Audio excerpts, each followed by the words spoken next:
Mi nombre es Hidalgo Atoche y en esta oportunidad vamos a explicar el tema de la crisis económica de los Estados Unidos en el año 2008 y sus repercusiones en el Perú.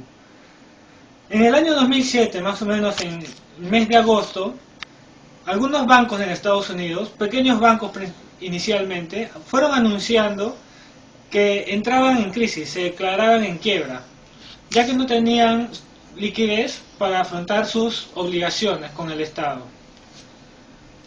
Estos casos fueron tomados como casos aislados, como consecuencia de malas decisiones en el manejo de los bancos.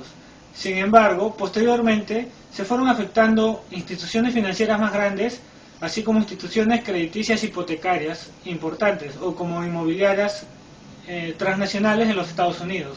A esto se le suma el exceso de liquidez, ya que el gobierno de los Estados Unidos empezó a inyectar dinero al mercado.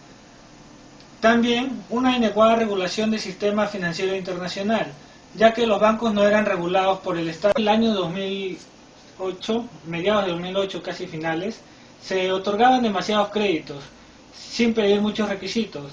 Estos créditos tenían tasas de intereses variables, lo que en cierto momento, lo que las personas deberían pagar 1.000 por un crédito hipotecario, terminaban pagando 4.000.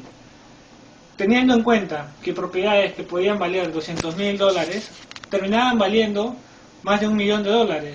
Es así que muchas personas no lograban pagar su deuda y las propiedades volvían a los bancos. Con el pasar de los meses, los bancos se quedaron sin activos líquidos y solamente tenían las propiedades que las personas habían perdido, que habían regresado a propiedad de los bancos. El colapso se dio principalmente cuando grandes bancos como Lehman Brothers y Merrill Lynch declararon en bancarrota. Por otro lado, los empresarios estadounidenses comenzaron a migrar sus fábricas o sus plantas de fabricación a otros países, ya que la mano de obra era más barata. Con ello se generó desempleo en los Estados Unidos, aumentando de esta manera la inflación y una reducción del PBI. Aparte de eso, una de las causas también fue que Estados Unidos estaba preocupado más por la guerra en Afganistán y en Irak, por lo que se dedicaron muchos recursos a la guerra y se descuidaron otros aspectos del sector público como educación, salud, justicia, lo que llevó a un déficit fiscal.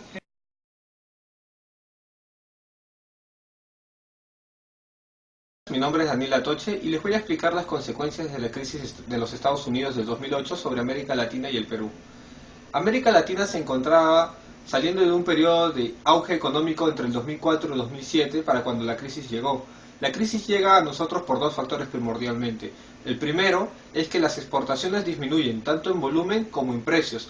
Los minerales, por ejemplo, se reducen en precio porque el precio internacional decae y el volumen se reduce también porque las principales economías ya no pueden producir al mismo nivel al que se encontraban produciendo. Además, el segundo aspecto es que existe una aversión por invertir en América Latina debido al alto índice de riesgo que los países se enfrentan.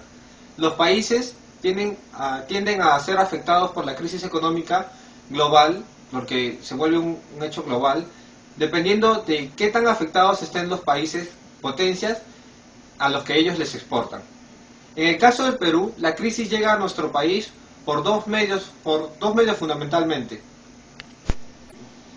En el caso del Perú, la crisis llega a nosotros por dos mecanismos de transmisión. El primero es la reducción de los flujos de capital.